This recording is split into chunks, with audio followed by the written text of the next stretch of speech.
ሰላም እንደምናላችሁ ክቡራትና ክቡራን፣ በዛሬታችን ይዤላችሁ የቀረብኩት ብዙዎቻችሁ በዲኤም በጣም የጠየቃችሁን ጥያቄ አለ ስለ አዲሱ ሲኖትራክ ኤሌክትሪክ ተሽከርካሪ።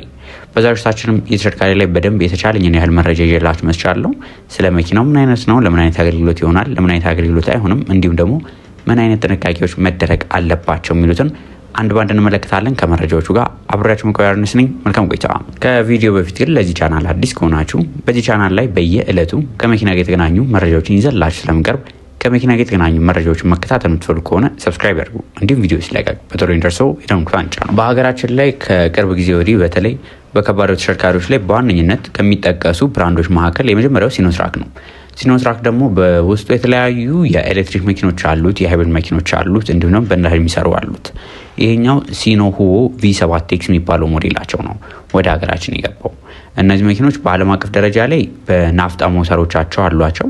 ከ9.7 ሊትር እስከ 12 ሊትር የሚያህል በ6 ሲሊንደር ናፍጣ ሞተር ያላቸው አሉ። ከዚህ በተጨማሪ በሲኤንጂ ኤልኤንጂ የሚሰሩ አሉ። ከዛ ደግሞ በኤሌክትሪክ የሚሰሩና በሃይብሪድ የሚሰሩ አድርገው ለገበያ አቅርበዋቸዋል። ይህ እንግዲህ እንደነ ሀገሩ ሁኔታ እንደ የሀገሩ ሪኳየርመንት እንዲሰራ በማሰብ ማለት ነው። እኛ ሀገር ላይ ከሰሞኑ ለእይታ የቀረቡት ወደ ሀገሩ ሲገቡ ያየናቸው የኤሌክትሪኮቹ ናቸው። ሙሉ ለሙሉ አረንጓዴዎቹ ሲኖች የተባለ ሲወራላቸው የነበሩት እነዚህ ሙሉ ለሙሉ በኤሌክትሪክ የሚሰሩ ተሽከርካሪዎች ሲሆኑ እነ ተሽከርካሪዎችም የተለያዩ አማራጮች አሏቸው። ዛሬ እንግዲህ እያንዳንዱ እናያለን። ምክንያቱም እነ ተሽከርካሪዎች የፈረስ ጉልበታቸው ልዩነት አለው። በአንድ ጊዜ ቻርጅ መጓዝ የሚችሉት ኪሎ ሜትር ልዩነት አለው። የመጫን አቅማቸው ልዩነት አላቸው። እንዲሁም ቻርጅ ማድረግ አቅማቸው ራሱ ከአንዱ አንዱ ከፍተኛ ልዩነት አላቸው። ይህ እንግዲህ ምን እንደሆነ አንድ ባንድ እንመለከታለን። በሀገራችን ላይ በዋነኝነት እንደነዚህ አይነት የኤሌክትሪክ መኪኖች በሚመጡበት ጊዜ ሁለት አይነት አማራጮች አሉ። አንደኛው በሃይብሪድ ወይ ደግሞ በኤሌክትሪኩ በሃይብሪድ ወይ ደግሞ በሲኤንጂ በሚሆንበት ጊዜ ረጅም ኪሎ ሜትርን እንዲጓዙ በትንሽ ነዳጅ ታስቦ የሚመጡ አሉ።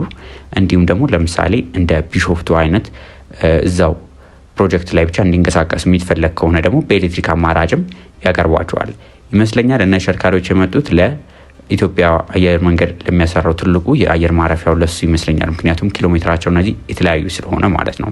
እነ ተሽከርካሪዎች ላይ ባትሪ ሳይዝ በሶስት አይነት የባትሪ ሳይዝ አለ።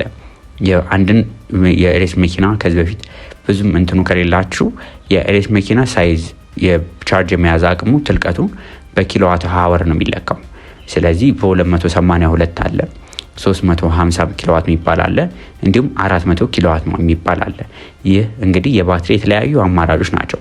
ትልልቆቹ የባትሪ ሞተር እነዚህ ትልልቆቹ ቨርዥኖች በሚሆኑበት ጊዜ ዱዋል ባትሪ አማራጮችም ይኖራቸዋል። ከዚህ በተጨማሪ ደግሞ ፍሬሙ ላይ ማውንት የተደረገ ፓኮችም እንዲኖራቸው ይደረጋል። ይህ መሆኑ የተለያዩ ምክንያቶች አሏቸው። ምክንያቱም ለመንቀሳቀስ ቀለል ያለው ክብደት እንዲኖረው፣ ምክንያቱም የባትሪ መራሱ ክብደት ስላለ ቀለል ያለ ክብደት እንዲኖረው ለማድረግ ረጅም ኪሎ ሜትር እንዲጓዝ፣ እንዲሁም ደግሞ ለጥገና እዛው ፊት ለፊት ያለ ከሆነ ለጥገናም በቀላሉ መጠቀም እንዲችል በማሰብ ነው። ይህ ተሽከርካሪ ታዲያ ሁለት አይነት የኤሌክትሪክ ሞተር አማራጮች አሉት። ከ335 የፈረስ ጉልበት ማመንጨት የሚችላለው፣ እንዲሁም ደግሞ 640 የፈረስ ጉልበት ማመንጨት የሚችላለው። ይህ በተለይ የኤሌክትሪክ መኪና ላይ የምናውቀው ነገር የትኛውም ላይ በዋነኝነት ከፈረስ ጉልበቱ በላይ ቶርክ አላቸው፣ ከፍተኛ ቶርክ አላቸው። ቶርክ ማለት አንድን እቃ ተሸክሞ የሚጓዝበት ወይ ደግሞ የጎተተ ሊጓዝበት የሚችለው ጉልበቱ ማለት ነው። ያ እነዚህ ደግሞ የናፍጣ መኪኖች ላይ የምናውቀው ቶርክ አለ። እዚህ ላይ በሚሆንበት ጊዜ የኤሌክትሪክ በሚሆንበት ጊዜ ደግሞ የሱ እጥፍ ነው የሚሆነው። በጣም ከፍተኛ ያላቸው ናቸው። ይህ መሆኑ ምንድነው ጥቅሙ ካላችሁኝ፣ ቶርኩ በሚጨምርበት ጊዜ ወዲያው መንጭቆ ይነሳል። ወይ ደግሞ ይሄ አዝጎ የሚነሳ አይደለም፣ ወዲያው ብድግ የሚል ነገር ነው። ዳገት በሚወጣበት ጊዜ ሳይቸገር በቀላሉ መውጣት ይችላል። እንዲሁም ደግሞ በዝቅተኛ ስፒድ ላይ ያለምንም ችግር በቀላሉ መጓዝ ያስችለዋል። ትልልቅ እቃዎችን ከተማ ውስጥ ይዘን ብንጓዝ ወይ ደግሞ ኮንቴነሮችን ይዘን በምንወጣበት ጊዜ ያለምንም ችግር እንድንወጣ የሚያስችለን ነው። ይህም እንደነገርኳችሁ የኤሌክትሪክ ሞተሩ ላይ በፈረስ ጉልበቱ ልዩነት እንዳለው ሁላ በቶርኩ ላይም ከፍተኛ ልዩነት አለ። ከ2000 እስከ 4000 ኒውተን ሜትር ኦፍ ቶርክ የማመንጨት አቅም አላቸው። ይህ ምኑን ይጨምረዋል ካላችሁኝ፣ አክሰለሬሽን እቃ ጭኖ በሚነሳበት ጊዜ ያለው አክሰለሬሽን ከፍ ያለ ነው። ከዳገት በሚወጣበት ጊዜ ምንም አይነት ችግር አይወጣም የለበትም፣ በቀላሉ ገብቶ መውጣት ይችላል። እንዲሁም ደግሞ ከዚህ በተጨማሪ አቁሞ በምንሄድበት ጊዜ ያለው ኤፊሽንሲ ወዲያው ጥሩ የሚባል ናቸው። እነዚህ ተሽከርካሪዎች ሬንጃቸው ከፍተኛ ልዩነት አለ። ይህን ተሽከርካሪ ጭናችሁትና ጭነት ሳትጭኑት ልዩነት አለው እንደ ባትሪ ፓኩ እንትን ቢልም ማለት ነው። እነዚህ የሬንጆቹ ለምሳሌ በዋነኝነት ከሚያጠቃው ነገሮች ሬንጁ እንዲጨምር ወይ ደግሞ እንዲቀንስ ከሚያደርጉት ነገሮች መካከል የመጀመሪያው የትራኩ ወይ ደግሞ የጫነው ጭነት ክብደቱ ራሱ አለ፣ የመንገዱ ሁኔታ አለ፣ የአየር ሁኔታው አለ። እንዲሁም ደግሞ እንደነገርኳቸው የተለያየ ባትሪ ፓክ ስላለው የባትሪ ፓክ ሳይዝ ማለትም የባትሪው ቻርጅ የመያዝ አቅሙ ትልቀቱ እሱ ልዩነት አለው ማለት ነው። እነ ተሽከርካሪዎች በኤሌክትሪክ ቻርጅ ብቻ ጭነት ሳይጭኑ ባዶውን በሚሆንበት ጊዜ ከ300 እስከ 430 ኪሎ ሜትር የመጓዝ አቅም አላቸው ያለ ጭነት ማለት ነው።